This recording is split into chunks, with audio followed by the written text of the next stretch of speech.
everyone, welcome back to Katarina's Garage. My name is Katarina Lloyd, and well, today I have been at this property, honestly filming a bunch of vehicles, and this one's next. So this happens to be a 1976 Mercedes 300D, which is a super cool and rare car now. Although granted, they were kind of rare when they came out, but you know, however, people did own them. They were a little more affluent back in the day. And now this car is really interesting with these because they made them in this similar body style from the 60s right up until I think the late 70s or even early 80s. They changed obviously a few things, like probably the grills and whatever else, but overall this body shape reminds me of like the 60s ones. So anyways, let's take you guys for a tour of this gorgeous car. Now, I will say, it presents very well. However, it does have a little bit of condition issues here and there. And this one actually is for sale if you're interested. You know, I'll leave the contact information down in the description below. But even like checking out the nice, you know, the fog lights here, or unless those are high beams, but I think they're fog lights. And then I love the grille and everything, and even, you know, has a nice little hood emblem. Just really cool. And, you know, like you can see the lens here is cracked up, unfortunately, but you know, that happens, right? And this thing, like, it's got a good amount of Bondo in it, but it presents quite well. You know, it's a car that, like, you look at the paint and it's a little faded, but not really that bad, to be honest. Like, you can see, again, you can see the Bondo in there. And somebody, like, obviously Bondo repaint sort of thing. And you can see actually the different color tones, like the trunk is actually a different color than the body, but that's just, you know, how it was stored and whatever else. And this actually came from Lone Star Mercedes Volvo in Calgary. So that's really cool. And honestly, do I know much on these? Not really. I know that, so the 300D was it wasn't their base model. It was their more, a little higher up, but not super high up. That would have been like the 450s and 500s. Back then were their really high up models. The 300 itself was a little lower, but the base model would have been the 230. This one, and the one thing is, when it denotes the like the numbers actually do tell you of what size engines these typically have. It's just quite nice. Like 300 is a 3-liter diesel, right? But yeah, like check out these interesting headrests. Actually, Fox body Capris and Mustangs could have a headrest similar to that in the late 70s and very early 80s. Well, I say late 70s, literally 79, and then, you know, into the 80s. But yeah, and like, you know, I'll set it in a moment here. But just look at how, you know, like it's a fairly solid car, because like you just heard the door open and close. Now you can check out the back here, and you can see just how nice it is. You know, and even back here, like look at the back seat and how it kind of bolsters, like has the bolsters to hug you. It is really, really cool. I truly am a fan of this car. Like, if I had the money, this is the car that I would actually be very interested in. You know, it just presents very well. But yeah, let's just well, let's open the hood, in which the hood release is right here.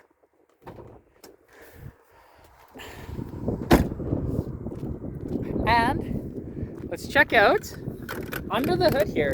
And it's not too much to look at, although it's interesting because the release is actually over here on the right side. And you can see the good old diesel, which, you know, little 3-liter inline 6, I think. Let's see. Yeah, inline 6. You know, and I like my inline 6s. And this thing just presents quite well. A little dirty, but really not bad at all. Well, let's see if I can get this thing to fire up. But also, like, check it out. It's even got you know, the emission control sticker. You got the buck tag here, and for the air conditioning, you know, it tells you some stuff there. It's really cool, and even like seeing what it still has is the these are usually always gone of the underhood insulation like that. But anyways, let's see if I can get this thing to run, because it does take it's a little bit of a trick to get this to run, apparently. That's what Corey told me, so it's not too hard though. So basically, all I gotta do, and it's actually nice. You see, this door almost opens at a 45-degree angle, so you can get in really easy. And oh wow. Like, the one thing is, this interior actually, the seats would have been horsehair out of the factory, so it's a little wore out, so it's a little more springy as well. I didn't notice that, but honestly, it's quite nice. So anyways, and the key is actually up on the dash here. So if I do this, okay, and basically he told me basically half throttle, so we're right about there, and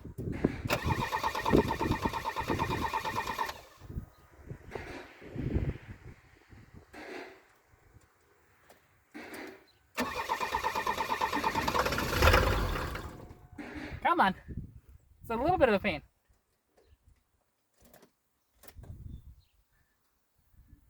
Come on, baby.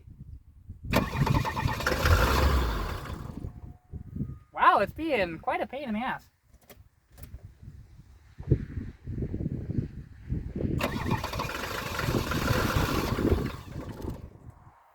Wow, it just, yeah, it's not cooperating with me at all.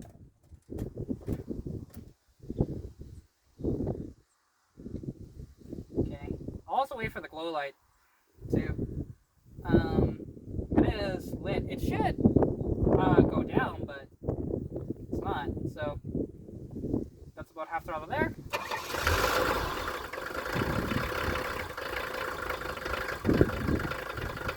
There we go, finally. Yeah, it's just, like I said, it's a bit of a trick to get it to work, because he said about half throttle, whatever else, but it was just kind of fighting. And I noticed that every time you start it, you couldn't just keep turning it. You'd have to turn it back and do that, so it's a European thing. Actually, it's a decent little horn, to be honest. You know, you listen to it. Yeah, because, you know, all these diesels sound, you know? And this is back when diesels did not have any restrictions. So this does not have your DPF or anything like that. It's just straight up diesel, right?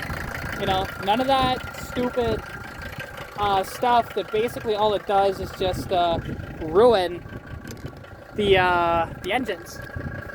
But yeah, it just sounds really cool. And you know, like, this is not a powerful car. Like, this is quite slow, and actually my little inline 6 Mustang might actually outrun this.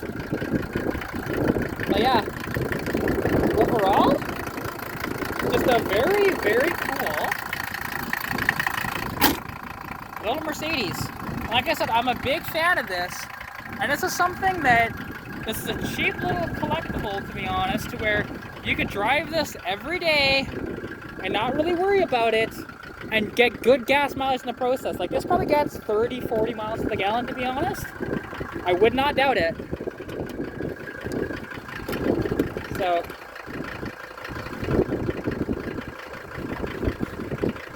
I just hit my knee on the dash. But yeah, let's check out the interior fully here, because I haven't really showcased that as much. Like, I did a little bit, but, you know, like, check out the, so you can see how everything is, and like, you know, you see that the key is actually over here, not in the column, but actually on the dash. You see even like the defroster, like, again, it's a style I haven't really seen. You know, you've got the glove box here, which it's not a very deep glove box actually, but it presents just very well. You know, it's a nice car, and like, I like the gauge cluster, and even having the clock here, that's quite cool. So it's just a quartz clock, but hey, nothing wrong with that. This is an AM/FM radio. and it's a Becker. You know, again, never heard of them, but European, right? And you know, you got a, it's just quite cool.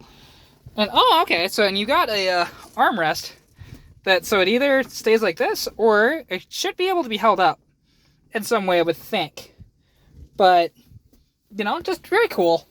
And just a big fan. And like, you take a look at the headliner again. Some of the stuff is a little dirty. A little bit of a tape job here for a hole. A couple of other, you know, little tape jobs. A little bit of a tear there.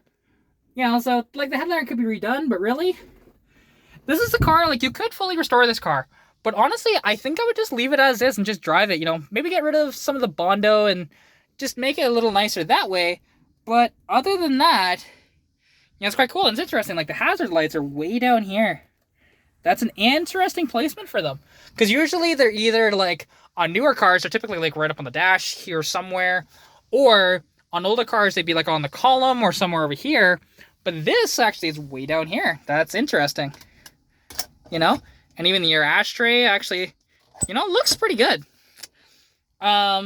Just a big fan, and this has power windows and the like, and I think this is to open and close the vents.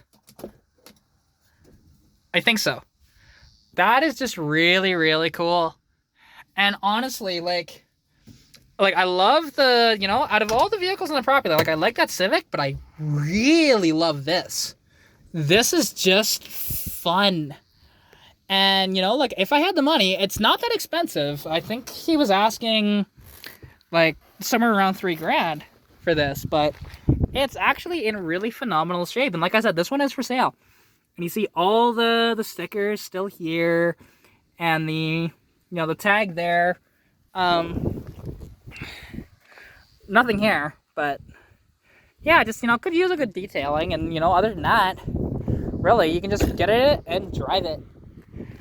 But yeah, that'll I think about do it for this video.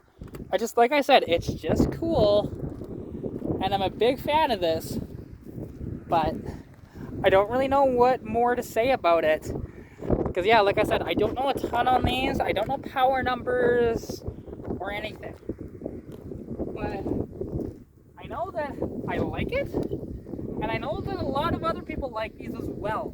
So yeah, hopefully, you know, you all enjoyed this video. If you did know, please like it. Comment anything you want to see down below. Subscribe to the channel if you haven't already, and as well, if you want to contact me, you can at katarina's.garage on Instagram or Katarina's Garage on Facebook. As well, follow me on TikTok at katarina's.garage as well. Anyways, like I said, this one is for sale. Details are down in the description below. Anyways, hope you're staying safe during COVID-19. Good luck with what we're working on, and I'll catch you next video. Bye!